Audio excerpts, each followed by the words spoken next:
Finally साथियों, आज से हम लोग बिहार बोर्ड इंटर परीक्षा 2027 के जो है वो आर्ट्स के सभी विषयों की आपको चैप्टर वाइज क्लासेज स्टार्ट कर रहे हैं, जिसमें ये आपका पहला जो है वो हिस्ट्री का यानी इतिहास के पहला कक्षा है। इससे पहले वैसे हमने आपको इनका सिलेबस बताए थे। अगर आप सिलेबस वाला वीडियो नहीं देखे हैं तो जाके पहले सिलेबस वाला वीडियो देखिए। इसके बाद हम चैप्टर 1 को इस वीडियो के अंदर कवर करेंगे वन शॉट के माध्यम से। वैसे हम आपको सभी कक्षाएं वन शॉट के माध्यम से ही आपको देने जा रहे हैं। केवल एक वीडियो के अंदर आपको पूरे चैप्टर एक ही वीडियो में, मतलब कि एक क्लास में पूरा चैप्टर आपका समाप्त हो जाएगा। ठीक है, तो चलिए समझते हैं, चीज़ों को आसानी से समझेंगे। देखिए, सबसे पहले हम बता देना चाह रहे हैं, अगर आप नज़दीक के हैं और जेएमएस कोचिंग सेंटर नेव और मधुबनी को जानते हैं तो आप ऑफलाइन यहाँ पर आकर पढ़ाई कर सकते हैं। ठीक है, चलिए हम समझते हैं आगे कि आखिर ईंट मनके तथा अस्थियाँ में क्या क्या आपको पढ़ने हैं और कैसे पढ़ने हैं। ठीक ना, तो सबसे पहले हम लोग यहाँ पर समझने वाले हैं, क्या समझने वाले हैं कि आखिर सभ्यता की, कौन सी सभ्यता की, इसी का नाम था हड़प्पा सभ्यता। ठीक है, और इसी सभ्यता को ये भी कहते थे सिंधु घाटी सभ्यता, इसी को जो है वो नगरीय सभ्यता भी कहते थे। ठीक है, तो ये सब आपको याद रखने हैं।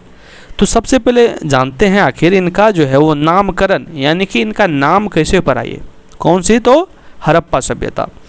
तो हड़प्पा सभ्यता क्यों नाम पड़ा, तो इनका मुख्य कारण है कि इस सभ्यता को हड़प्पा सभ्यता इसलिए कहा जाता है क्योंकि सबसे पहले 1921 में इसी नाम के स्थान पर इसके प्राचीन साक्ष्य खोजे गए थे। ठीक है, इसीलिए जो है इसका नाम हड़प्पा सभ्यता पड़ा है। अब हम बात कर लेते हैं अगला पॉइंट्स कि सिंधु घाटी सभ्यता। तो सिंधु घाटी सभ्यता भी इसको कहते हैं क्योंकि इसके शुरुआती और मुख्य नगर सिंधु नदी और उसकी सहायक नदियों के आसपास पाए गए थे, इसीलिए जो है इसे सिंधु घाटी सभ्यता भी कहते हैं। अब बात रहती है कि सिंधु घाटी सभ्यता जो है वो कब से कब तक थे। तो देखिए साथियों, इसका जो मुख्य रूप से यह जो है वो 2600 ईसा पूर्व से 1900 ईसा पूर्व के बीच जो है वो हड़प्पा सभ्यता या फिर सिंधु सभ्यता को जो है वो माना जाता है। कब से कब तक, तो 2600 ईसा पूर्व से 1900 ईसा पूर्व के बीच जो है ये हड़प्पा सभ्यता को माना जाता है। अब हम बात करते हैं कि आखिर इस सभ्यता को जो है वो किसने खोजा था। तो मुख्य खोजकर्ता की अगर हम बात करें तो सर्वप्रथम यानी सबसे पहले 1921 में दयाराम साहनी ने हड़प्पा की जो है वो खोज की।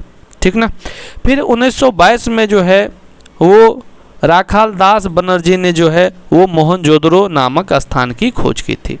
तो बात रहती है, यहाँ से क्वेश्चन आपके एग्जाम में पूछे जाते हैं, काफ़ी क्वेश्चन पूछे जाते हैं। जितने भी हमने आपको पॉइंट्स बताए ना, सभी जगह से क्वेश्चन पूछे जाते हैं, तो आपको अभी आराम से समझते चलना है। यहाँ पर आपसे एग्जाम में देखिए केवल एक पॉइंट्स हम आपको एक स्लाइड बताएंगे और यहाँ से ढेरों क्वेश्चन आपके एग्जाम में पूछे जाते हैं। यह सबसे इम्पोर्टेंट है कि हड़प्पा सभ्यता की खोज किसने की थी, तो क्या बोलिएगा, दयाराम साहनी ने। मोहनजोदड़ो की तो राखाल दास बनर्जी ने। ठीक ना, तो इसी प्रकार से ये दो सबसे इम्पोर्टेंट है। इसके बाद वैश्विक घोषणा में 1924 में भारतीय पुरातत्व सर्वेक्षण के महानिदेशक जॉन मार्शल ने पूरे विश्व के सामने इस प्राचीन नगरीय, हम आपको क्या बोले, इसी का नाम नगरीय भी है, नगरीय सभ्यता की खोज की घोषणा की थी। ठीक है, तो यह पहला स्लाइड है और पहले स्लाइड से आपके ढेरों आपके एग्जाम में क्वेश्चन पूछे जाएंगे। जितने यहाँ पर पॉइंट्स आपको दिखाई दे रहे हैं साथियों, आपको हम एक बार मिटा के बता रहे हैं, जितने आपको जो है यहाँ पर स्लाइड्स दिखाई दे रहे हैं सभी से एक एक आपके ऑब्जेक्टिव में क्वेश्चन पूछे जाते हैं। और सब्जेक्टिव में तो ढेरों क्वेश्चन आपको जो हम आगे पूरे जब आप समझ जाइएगा तब आपको सब चीज़ आपको देखने को मिलेंगे। इसका काल निर्धारण यानी कब से कब तक, ये चीज़ आपको याद हो गए होंगे। ठीक है, इसके बाद हड़प्पा सभ्यता की खोज किसने की थी, ये भी अब याद आपको हो जाएंगे। यहाँ से दो सबसे इम्पोर्टेंट क्वेश्चंस हैं। आगे हम बात कर लेते हैं कि निर्वाह के तरीके यानी इनके कृषि, कौन कौन से ये कृषि करते थे, पशुपालन और तकनीक के बारे में। इस सभ्यता में क्या क्या सब जो है वो होते थे। देखिए, मुख्य खाद्य फसलें की अगर बात करें तो हड़प्पा के लोग मुख्य रूप से गेहूँ, ध्यान से समझिएगा, गेहूँ, जौ, दाल, सफ़ेद चना और तिल उगाते थे। तो क्या क्या उगाते थे? गेहूँ, जौ, दाल, सफ़ेद चना और तिल उगाते थे। ठीक है, ये फसलें हो गई आपकी। गुजरात के विभिन्न स्थलों से बाजरे के दाने भी प्रचुर मात्रा में मिले हैं। चावल के दाने अपेक्षाकृत कम पाए गए हैं, मतलब चावल के दाने जो है वो इसके अपेक्षा में कम पाए गए हैं। आगे हम बात कर लेते हैं कृषि की। तो खेतों को जोतने के लिए बैलों का प्रयोग होता था। चोलिस्तान और बनावली, जो कि बनावली अभी हरियाणा से है, तो वहाँ से जो है मिट्टी के बने हल के प्रतिरूप मॉडल मिले हैं। ये भी क्वेश्चन आपके एग्जाम में पूछे जा सकते हैं कि मिट्टी के बने हल के प्रतिरूप कहाँ से मिले हैं। तो कहाँ से मिले हैं? चोलिस्तान और बनावली से मिले। ठीक है, आपके ऑप्शन में रहेंगे। ठीक है, इसके बाद देखिए एक एक पॉइंट से एक एक क्वेश्चन आते हैं। कालीबंगा जो कि राजस्थान में है, जहाँ से जो है जूते हुए खेत के साक्ष्य मिले हैं। कालीबंगा से क्या मिले हैं?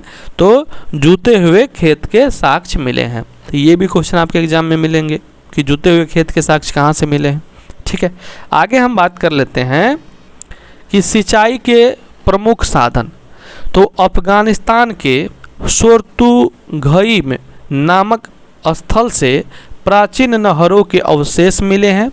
इसके अलावा धोलावीरा जो कि अभी गुजरात में है, वहाँ से जल संचयन के लिए बड़े बड़े जलाशयों का प्रयोग होता था। ठीक है, आगे हम बात कर लेते हैं पशुपालन की। तो ये लोग क्या क्या पालते थे? तो ये लोग भेड़, बकरी, भैंस और सूअर जैसे जानवरों को पालते थे। कहाँ के लोग? हड़प्पा के लोग, हड़प्पा सभ्यता के लोग। ठीक है, आगे हम बात कर लेते हैं साथियों, क्योंकि वीडियो लंबी होगी ही, थोड़ा सा ही वीडियो है, लेकिन थोड़ा सा लंबी कहने का मतलब आधा घंटा का लगभग का होगा। आगे हम बात कर लेते हैं कि मोहनजोदड़ो एक नियोजित नगर। ठीक ना, तो देखिए मोहनजोदड़ो इस सभ्यता का सबसे प्रसिद्ध और सुव्यवस्थित शहरी केंद्र था। यह मुख्य रूप से 2 भागों में विभाजित था। कितने भागों में? 2 भागों में मोहनजोदड़ो विभाजित था। एक था दुर्ग और दूसरा था निचला। मतलब दुर्ग ये निचला, तो ये कौन सा? मतलब ये निचला तो ये ऊपर वाला। तो यहाँ पर देखिए दुर्ग के बारे में, यह आकार में छोटा था। मतलब यह जो है आकार में कैसा था? छोटा था, लेकिन ऊंचाई पर था। कौन? तो दुर्ग। ईंटों के चबूतरे पर बना था। ठीक है, यहाँ प्रशासनिक, धार्मिक, ध्यान से समझिएगा, यहाँ प्रशासनिक, धार्मिक और बड़े सार्वजनिक भवन जैसे अन्नागार होते थे। इसे दीवारों से जो है वो घेरा गया था। ठीक है, इसे दीवारों से घेरा गया था। किसे? तो दुर्ग को। लेकिन निचला शहर को जो है यहाँ पर देखिएगा, तो यह आकार में बहुत बड़ा था। ऊपर वाला जो शहर था वो छोटा था, लेकिन निचला शहर क्या था? बड़ा था। तो यहाँ पर आपको उसका, यहाँ पर आप याद रखने के लिए उल्टा कर दीजिए कि जो निचला था तो ये बड़ा था, जो ऊपर वाला ऊपर में था वो छोटा था, इस प्रकार से। ठीक है, लेकिन नीचे के मैदानी भागों में बसा था। कहाँ बसा था? नीचे के मैदानी भागों में बसा था। यहाँ आम जनता और शिल्पकारों के रहने के लिए आवासीय भवन थे। इसे भी दीवारों से घेरा गया था। यानी दोनों को जो है दीवारों से घेरा गया था। और यहाँ पर ये बात समझ लीजिए कि यहाँ पर गरीब आदमी, मजदूर सब नीचे वाला में रहते थे, ऊपर वाला में अमीर लोग रहा करते थे, प्रशासनिक के लोग रहते थे। ठीक है, यहाँ पर छोटी सी चीज़ें यहाँ पर समझनी है। आगे ये भी आपको समझ में आ ही गया होगा। आगे हम बात करते हैं। देखिए साथियों, आधुनिक जल निकास प्रणाली, यहाँ की जो प्रणाली थी वो सबके बारे में हम समझते हैं। जल निकासी के देखिए ग्रिड पद्धति, देखिए ग्रिड पद्धति क्या थी साथियों कि हड़प्पा सभ्यता की सबसे अनूठी विशेषता यहाँ की सड़कें, यहाँ की जो सड़कें थी देखिए अभी भी हमारे देश में या देखिएगा तो इस प्रकार की सड़कें अभी भी नहीं है बहुत जगहों पर। लेकिन इतना दिन पहले जो है हड़प्पा सभ्यता में भी जो है वो इसकी जो है सड़कें, सबसे अनूठी विशेषता यहाँ की सड़कें ही है और नालियाँ थी। क्यों थी? जो एक दूसरे को समकोण काटती थी। यहाँ की जो सड़कें थी, रोड थी, वो एक दूसरे को समकोण काटती थी, मतलब कि 90 डिग्री पर काटती थी। बताइए, मतलब बढ़िया थी। आगे हम बात कर लेते हैं कि नियोजित निर्माण। नगर नियोजन इतना सटीक था कि पहले नालियों के साथ जो है वो गलियां बनाई गई थी। नालियों के साथ पहले क्या बनाई गई थी? गलियां बनाई गई थी और फिर उनके अगल बगल मकानों का जो है वो निर्माण किया गया था। ठीक है, आगे समझिए कि सफाई और रख रखाव। नालियों को ढककर रखने के लिए बड़ी ईंटों या पत्थरों का प्रयोग होता था। कचरा साफ करने के लिए बीच बीच में मैनहोल बनाई गई थी। ठीक है, देखिए मतलब समझ रहे हैं, मतलब इतना दिन पहले जो है वो हड़प्पा सभ्यता में इतना एडवांस चीज़ें चलती थी। बहुत बड़ी बात है। देखिए नालियों को ढक कर रखने के लिए बड़ी ईंटों या पत्थरों का प्रयोग होता था। कचरा साफ करने के लिए बीच बीच में जो है मैनहोल बनाई गई थी। बताइए, इतना दिन पहले। ठीक है, आगे समझिए। गृह स्थापत्य यानी मकानों की अनूठी बनावट कैसी थी? देखिए केंद्रीय आंगन, मतलब आंगन। निचले शहर के आवासीय भवनों के केंद्र में एक आंगन होता था। ठीक है, मतलब निचले शहर के जो है वो आवासीय भवनों के केंद्र में एक आंगन होता था। केंद्र मतलब बीच में, जैसे अपना सबका आंगन होता है, जिसके चारों तरफ कमरे बने होते थे। ये तो आंगन का बात करें, मतलब जो अभी भी है वैसे ही था। मतलब आंगन का उपयोग मुख्य रूप से खाना पकाने और कताई करने के लिए जो है वो होता था। ठीक है, खाना पकाने के लिए और कताई करने के लिए जो है वो होता था आंगन का उपयोग। आगे हम बात कर लेते हैं वहाँ की जो है क्या गोपनीयता थी, मतलब प्राइवेसी का महत्व। देखिए वहाँ पे अभी भी पहले, इतना दिन पहले तो भूमि तल मतलब ग्राउंड फ्लोर की दीवारों में कोई खिड़की नहीं थी कि लोग आ जाएंगे या देख लेंगे, ये समझ सकते हैं यहाँ पर। उस हिसाब से वो लोग सोचते थे, पहले कोई खिड़की नहीं होती थी। मुख्य द्वार से अंदर आने पर आंगन या घर का अंदरूनी भाग सीधा दिखाई नहीं देता था। बताइए, मतलब इतना प्राइवेसी था, समझ सकते हैं आप लोग। आगे समझिए, आगे समझिए कि घरेलू सुविधाएं, यानी घरेलू सुविधाएं क्या थी? तो हर घर का अपना एक स्नानागार यानी बाथरूम होता था। हर घर का एक बाथरूम होता था जिसकी नालियां सीधे गली की मुख्य नाली से जुड़ी थी। ठीक है, राहगीरों के लिए घरों के बाहर कुएं बनाए गए थे। ठीक है, राहगीरों के लिए घर के बाहर में कुआं बनाए गए थे। मोहनजोदड़ो में जो है लगभग 700 कुएं मिले हैं। यहाँ पर ये भी क्वेश्चन पूछे जाएंगे कि सबसे ज़्यादा यानी 700 कुएं कहाँ मिले हैं? तो मोहनजोदड़ो में मिले हैं। ठीक है, तो यहाँ से सभी से आपको क्वेश्चन बन रहे हैं। आगे समझते आप लोगों को चलते जाना है। ठीक है साथियों, आगे देखिए कि सामाजिक भिन्नता और विलासिता की वस्तुएं। तो देखिए पुरातत्वविद समाज में अमीर गरीब का अंतर जानने के लिए दो मुख्य तरीके अपनाते हैं। तो कौन? तो देखिए समाधान में यानी कब्रें। ठीक है, तो कब्रें में देखिए तो मृतकों को गर्तों मतलब गड्ढों में दफनाया जाता था। कुछ कब्रों में मिट्टी के बर्तन, दर्पण और आभूषण मिले हैं जो यह दर्शाते हैं कि वे लोग मृत्यु के बाद जो है वो जीवन में विश्वास करते थे। ठीक है, पुरुषों और महिलाओं दोनों के शवों के पास से आभूषण मिले हैं। ठीक है, मतलब आभूषण मिले, मतलब इससे स्पष्ट होता है कि पहले के लोग जो हैं वो जीवन में जो है मतलब मृत्यु के बाद जीवन में विश्वास करते थे। ठीक है, आगे समझते हैं कि इनका जो है वो विलासिते की वस्तुएं, ठीक है, मतलब लग्जरी वस्तुएं, तो दैनिक उपयोग की चीज़ें जैसे चकियाँ, सुइयाँ, सामान पत्थरों या मिट्टी से बनी थी, लेकिन कीमती और दुर्लभ वस्तुएं जैसे कि फयास के छोटे पात्र केवल मोहनजोदड़ो और हड़प्पा जैसे बड़े शहरों में मिले हैं। ठीक है, यहाँ तक आप लोग समझ चुके होंगे साथियों। आगे हम चलते हैं। देखिए, शिल्प उत्पाद और व्यापारिक केंद्र, शिल्प उत्पाद और व्यापारिक केंद्र।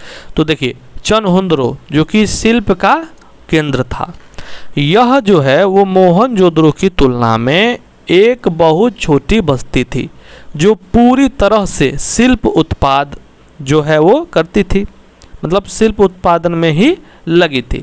जैसे क्या क्या उत्पादन करते थे, तो मनके बनाना, शंख की कटाई करना, धातु कर्म, मोहर निर्माण और बाट बनाना, ये सब जो है वो थे। कौन, कहाँ पे, चनहुंद्रो में, जिसे शिल्प का केंद्र कहा जाता था। तो क्वेश्चन पूछा जा सकता है कि शिल्प का केंद्र चनहुंद्रो, मोहनजोदड़ो रहेगा तो मार दीजिएगा मोहनजोदड़ो, लेकिन चनहुंद्रो मारना है। ठीक ना, चलिए आगे समझते। देखिए साथियों, जैसे जैसे आप लोग क्लास ख़त्म होंगे इसके बाद आप क्वेश्चन बनाइएगा, देखिएगा आपको सब क्वेश्चन बन जाएगा, सच बता रहा हूँ। ठीक ना, लेकिन आपको एक बार हम आपको ये PDF भी दे देंगे, आप लोग एक बार इसको डाउनलोड करवा के देख लीजिएगा या आप इसको निकाल के पढ़िएगा। ठीक है, चलिए आगे जानते हैं। पहले मनके बनाने की सामग्री, तो मनके बनाने के लिए कॉर्निलियन यानी सुंदर लाल पत्थर, सुंदर लाल पत्थर, जैस्पर, स्फटिक, क्वार्ट्ज और सेलखरी जैसे पत्थरों तथा तांबा, कांसा, सोने और शंख का जो है वो प्रयोग जो है वो होता था। किसके, क्या बनाने के लिए, मनके बनाने के लिए। समझे साथियों। अब समझिए आगे कि तटीय केंद्र, तटीय केंद्र थे बालाकोट और लोथल। तटीय केंद्र कौन कौन थे, बालाकोट और लोथल। जैसे तटीय स्थल शंख से बनी वस्तुओं जैसे चूड़ियाँ, करछियाँ के निर्माण और निर्यात के लिए बड़े केंद्र थे। तो क्वेश्चन पूछे जाएंगे कि चूड़ियाँ या करछियाँ के निर्माण केंद्र, बड़े निर्माण केंद्र कौन थे। ऑप्शन में रहेंगे बालाकोट या ऑप्शन में रहेंगे लोथल। तो क्या मारोगे, और दोनों रहेंगे बालाकोट और लोथल दोनों, तो क्या मारिएगा, तो बालाकोट और लोथल दोनों। ठीक है ना, तो इस प्रकार से आपको क्वेश्चन भी बनाना है क्योंकि यहीं से क्वेश्चन आपके आएंगे। आगे समझते हैं साथियों। देखिए, इसके बाद है आपका सुदूर क्षेत्रों से व्यापारिक संपर्क।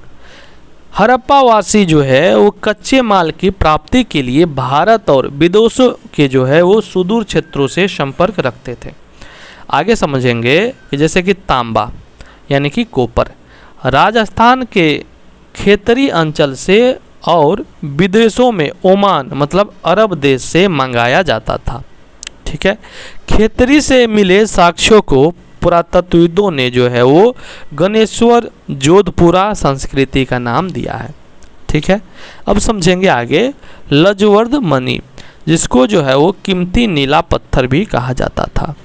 साथियों, सोरतुघई अफगानिस्तान से प्राप्त किया जाता था, जो इस पत्थर का सबसे अच्छा स्रोत था। ठीक है, आगे समझेंगे सैलखरी और सोना के बारे में। तो सैलखरी जो है वो दक्षिण राजस्थान से और सोना जो है वो दक्षिण भारत यानी कि कर्नाटक से मंगाया जाता था। ठीक है, यहाँ पर क्वेश्चन आपसे पूछे जाएंगे कि सैलखरी कहाँ से, तो सैलखरी दक्षिण राजस्थान से और सोना दक्षिण भारत मतलब अभी कर्नाटक से मंगाया जाता था। ठीक है, इस प्रकार से क्वेश्चन भी पूछे जाएंगे। वैसे आप लोग एक बार पहले पूरी चीज़ों को पढ़ लीजिए, फिर आप बनाइएगा, देखिएगा सब चीज़ बन जाएंगे।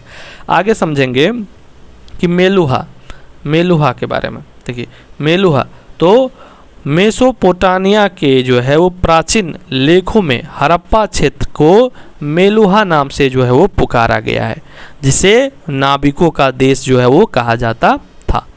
ठीक है, क्या समझे कि मेसोपोटामिया के प्राचीन लेखों में हड़प्पा क्षेत्र को मेलुहा नाम से पुकारा जाता था, जिसे नाविकों का देश कहा जाता था। तो नाविकों का देश पूछेगा तो ऑप्शन में रहेगा मेलुहा। ठीक है, तो इस प्रकार से आप मतलब कि मेसोपोटामियम की प्राचीन लेखों में हड़प्पा क्षेत्र को मेलुहा नाम से पुकारा जाता था। इस प्रकार से क्वेश्चन भी आपके बनेंगे, आप बना लीजिएगा आराम से। ठीक है, आगे समझते हैं कि मुहरे, रहस्यमयी लिपि और सटीक बाट प्रणाली के बारे में। ठीक है साथियों, देखिए साथियों, आपको यह जो PDF है वो हमारी टेलीग्राम पर मिलेंगे। ठीक है, टेलीग्राम पर, जिसका लिंक हम डिस्क्रिप्शन में दे दिए हैं, आप लोगों को वहाँ पर जाना है। ठीक है, वहाँ पर आपको जाना है। हम व्हाट्सअप ग्रुप में भी वैसे कर देंगे, तो दोनों जगह मतलब व्हाट्सअप का जो चैनल है और टेलीग्राम का चैनल, तो दोनों लिंक हम डिस्क्रिप्शन में दे दिए, वहाँ पर जाके इसको डाउनलोड आपको कर लेना है। ठीक है, आगे हम समझते हैं पहले। ठीक है, चलिए देखिए, मोहरे और मुद्रांकन, इनका प्रयोग जो है वो लंबी दूरी के व्यापार में सामान से भरे थैलों को सुरक्षित करने के लिए जो है वो होता था। यदि थैले के मुख पर लगी गीली मिट्टी पर मोहर का निशान सुरक्षित रहता था, तो इसका मतलब था कि सामान के साथ छेड़छाड़ नहीं हुई है। अगर नहीं होता तब मतलब कि निशान सुरक्षित रहता था, तो अगर सुरक्षित नहीं रहता था तो छेड़छाड़ हुआ है। ठीक है, तो यहाँ से आपको याद रखना है, यहाँ पर क्वेश्चन ये भी पूछा जा सकता है। ठीक है, तो चीज़ों आपको समझते चलना है। आगे समझते हैं, देखिए साथियों, आगे समझते हैं कि एक रहस्यमयी लिपि, तो हड़प्पा की लिपि को आज तक पढ़ा नहीं जा सका। ठीक है, हड़प्पा की लिपि को पढ़ा गया है? नहीं पढ़ा गया। क्यों नहीं पढ़ा गया? इसलिए नहीं पढ़ा गया क्योंकि यह लिपि जो है वो चित्रात्मक थी। यह लिपि कैसी थी? चित्रात्मक थी, और बाईं से दाईं ओर नहीं बल्कि दाईं से बाईं ओर लिखी जाती थी। इसमें चिन्हों की कुल संख्या कितने थी? ये भी क्वेश्चन इंपॉर्टेंट है, 375 से 400 के बीच थी। ठीक है साथियों, तो ये भी क्वेश्चन है, यहाँ से भी क्वेश्चन बनेंगे जो कि इम्पोर्टेंट है और हर एक वर्ष पूछे जाते हैं। ठीक है, चलिए आगे जानते हैं। हम आपको जो बता रहे हैं साथियों वो सबसे इम्पोर्टेंट है, ये जानकर आपको पढ़ना है। ठीक है, आगे सटीक बाट प्रणाली, तो देखिए, तौल के लिए चट नामक पत्थर से बने घनाकार बाटों का प्रयोग जो है वो होता था। इनका निचला मानदंड द्विआधारी बाइनरी था। द्विआधारी मतलब बाइनरी था, मतलब एक का दो, एक का दो का चार, चार का 8, इस प्रकार से मतलब कि था, जो कि 12,800 तक था। 12,800 तक था। ठीक है, इस प्रकार से आगे हम समझते हैं कि प्राचीन सत्ता, शासन व्यवस्था और राजा, तो हड़प्पा समाज में शासन कौन चलाता था?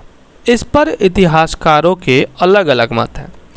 ठीक है ना, मतलब कि हड़प्पा सभ्यता में या हड़प्पा समाज में शासन कौन चलाता था, तो इस पर अलग अलग जो है वो इतिहासकारों ने अलग अलग बातें कही है। तो चलिए हम जानते हैं कि आखिर क्या कही है।